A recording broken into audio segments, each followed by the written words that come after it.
Okay guys, mabuhay maligayang pagbabalik sa aking YouTube channel.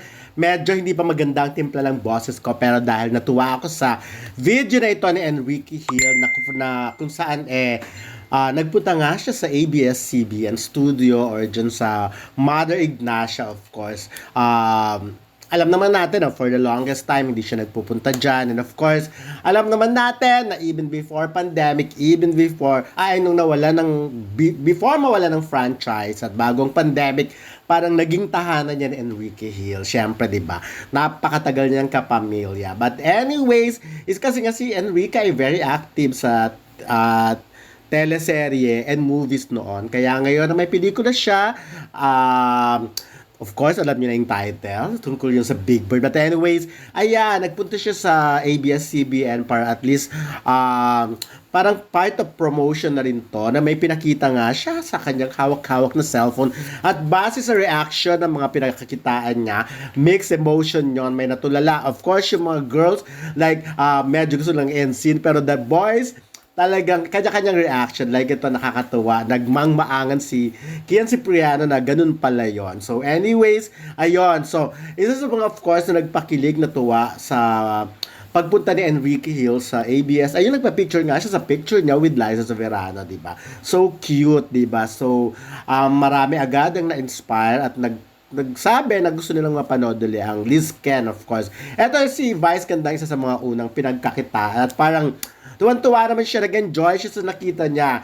Eto naman si Jugs, ay sa simula pa lang nag-dialogue na baka toot yun na. Pero nung pinakita nga siya, sa kanya, napamura siya. Tapos sila naman medyo, eto katulad yan, sinabi ni, eto sa isang girl, eto kasi sinasabi niya sa isang boy, sinasabi niya na meron ka rin ito. Pero ito talagang napatakip na lang ng, very typical reaction ng pag girl na pag may nakikita na something, di ba? Ito naman natawa lang, tama lang yung reaction niya na gano'n. Tapos, eto ang nakakatuwa, eto nakakaaliw talaga si Jong Hilario na, thank you for sharing. Tapos, eto si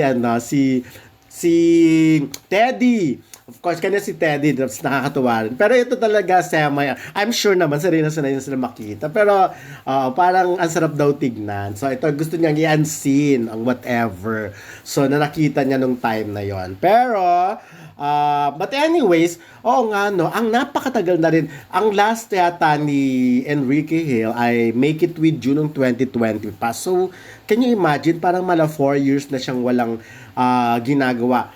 So, unlike before, di ba? So, sa mga pelikula niya, imagine from 2015, Just the Way You Are, tapos, parang 2015 din ba yung Everyday I Love You. And of course, gumawa siya ng Dukot. I was there, nag-interview ako nung time na yon with, of course, 2016, sino ba mga na-interview ko doon? Parang may mga Boy at De Leon pa at that time. Tapos may X and Y's, 2017, 7 Sundays na laging pinapalabas din sa Netflix na papanood, 2017 because of Ronaldo Valdez. And at the time, nakikita na talaga na magaling na artista si Enrique.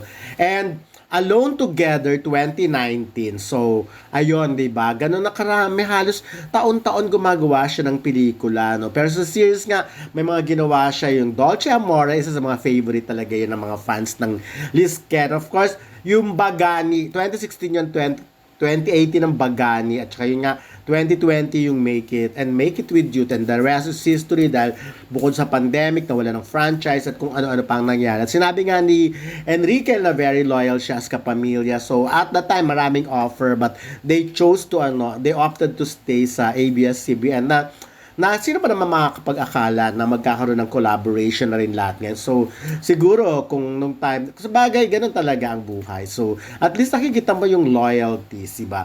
But anyways, ayun, marami nang nag-aabang sa movie na ito. Kasi nga, di ba, alam naman natin, nung first time pinakita yung trailer nito, talagang maraming na-shock, of course. Parang, wow, finally, gumawa si Enrique ng ibang pelikula. Yung talagang pelikula na, of course, comedy, pero yung pelikula na out of his comfort zone. Hindi ito yung pelikulang magpapakilig talaga. 'Di ba? Usually sanay tayo sa mga pelikula ni Enrique na bukod sa nagpapakilig, medyo nagpapaiyak. Ganun ang mga tema ng pelikula ni Enrique. But this time, magbibigay ng somehow mali siya sa isipan ng mga fans. Of course, even before naman like sa TV series, sa teleserye, remember, may mga nag-viral siyang picture na nakahiga siya sa kama habang topless at naka-short. May mga scene din na nasa dagat siya nagsiswimming. Noon pa naman, very ano na siya, yung matapang siya sa pagtanggap ng mga iba't ibang klaseng concept. But this time, although it's a comedy, pero may kinalaman nga to sa ibon. Ibon, no? May kinalaman nga to sa pag-aari o sa tool ng isang lalaki. Of course, alam na natin ang tema ng pelikulang ito, tungkol ito sa isang sikat na personality sa Thailand, which is yun nga, nakilala bilang may Big Bird. And of course, si Enrique Hill ay napagkamalang siya because very yung pagkakaparehas nila, pagiging magkahawig nila talagang kitang-kita, magkamukha. Kaya ayon, so napagkakamalan siya. And the rest is history. Tingnan natin kung ano-ano ang pang mangyayari. But anyways, ayun nga, nakita natin yung picture nga with sa poster ng Rewind. Of course, they're all hoping na kung ano yung kapalaran ng Rewind ma-achieve din nila, of course, di ba? Kasi to be honest, after naman ng Metro Manila Film Festival, mahina na naman ng mga pelikula. Ang konti na naman ng mga nanonood ng local films.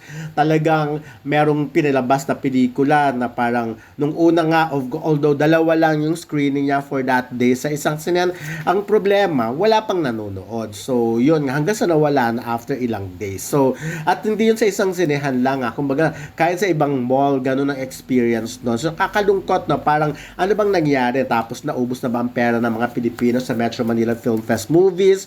Or hindi ba enough yung mga pinalabas ngayong first week of January, di ba? Kasi before, I remember, after the Metro Manila Film Festival, pinag-aagawan yung playdate na yan, yung first week or second week ng January because parang balik na yung mga estudyante niyan at napakarami ng gusto namang makapanood ng ibang klaseng pelikula kasi parang for 2 weeks nga or 2 weeks, for 2 weeks na-confine tayo sila sa mga ganong klaseng pelikula. Kumbaga kung ilan yung entry before kasi wala lang yung entry. So now, sana nga mag-comeback, bumalik uli ang mga tao at manood naman ng pelikula